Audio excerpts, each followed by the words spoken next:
When I landed in Tehran, in Mehrabad Airport, the ride from the airport to Tehran was very frightening. Tanks were in the street. No one in the street. Quiet. Fear pervading all over the place. Banks burned out everywhere. It was a real critical moment in Iranian history. When I got to the embassy on November 4th, there was another group marching, but this time willing to jeopardize themselves and jump over the gate. And I told my staff, move back, lock the door. This is something different. They never did this before.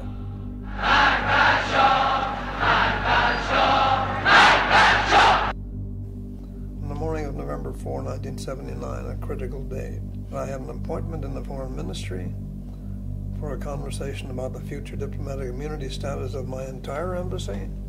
I went, but suddenly that was all upset.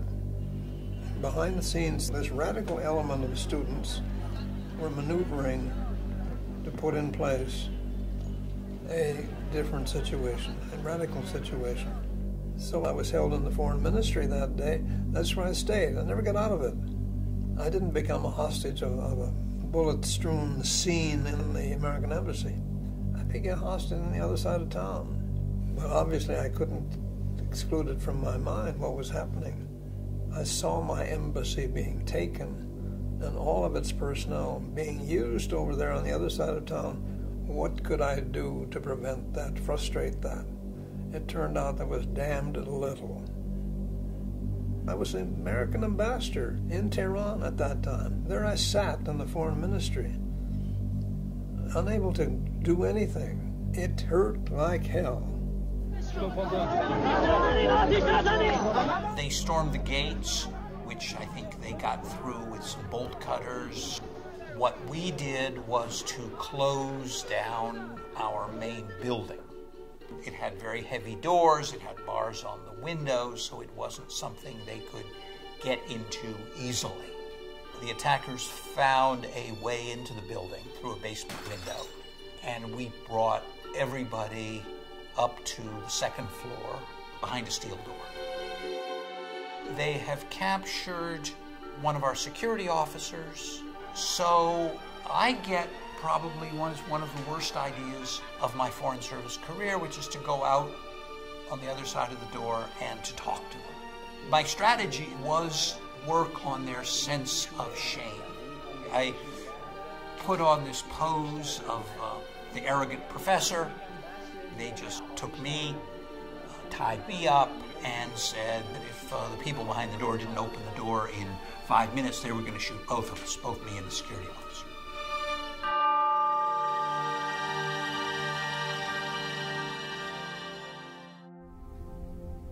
We were treated, as the Iranians called us, spies, jasusan, and the embassy was called a nest of spies. The situation got crazy. They started to destroy the furniture, just to make a mess out of everything. In the main rooms of the embassy, we were all situated, facing the wall, tied up, not allowed to turn our heads or to look at anybody, but against the wall, and force-fed. That is, they'd open up some of our provisions and they'd feed us. No talking whatsoever. Your life and your priorities become much simpler and much more focused. And I had only one concern, and that was, I need to get out of here.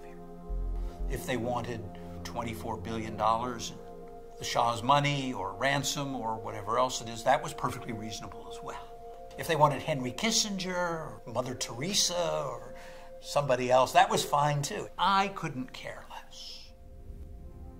We would be sleeping at night. The guards would dress up in some sort of black uniforms, jump into our rooms as if they were some sort of invading group, pull us against the wall, have us stretch out our arms, put a gun right to our neck, and then just leave.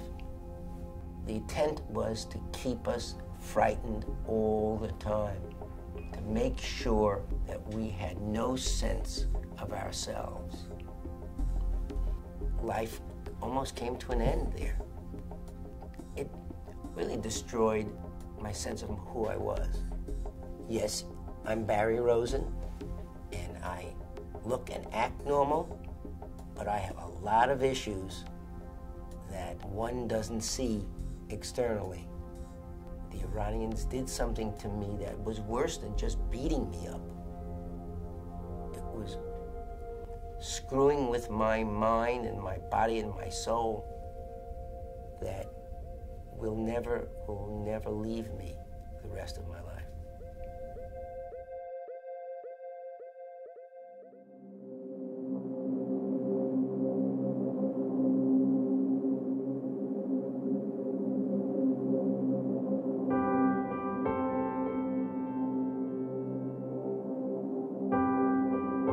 They took us to another area, and they said, "You're leaving." And I said, "All of us?" They said, "Yes, all of you." And a few minutes later, somebody comes in and says, "Okay, we're going." The night we were released, I said to the senior hostage, "I look forward to the day when your country and mine can again have a normal diplomatic relationship." In terms of the reception, I must say it was overwhelming. The American citizenry did everything they possibly could to let us know how they felt. They created the Yellow Ribbon concept. It was a symbol of concern on the part of the American community for a group of American men sitting in cells in Tehran.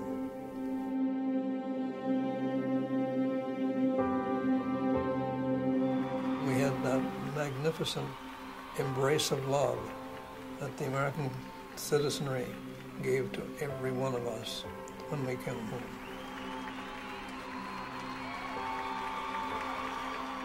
And that we cannot forget.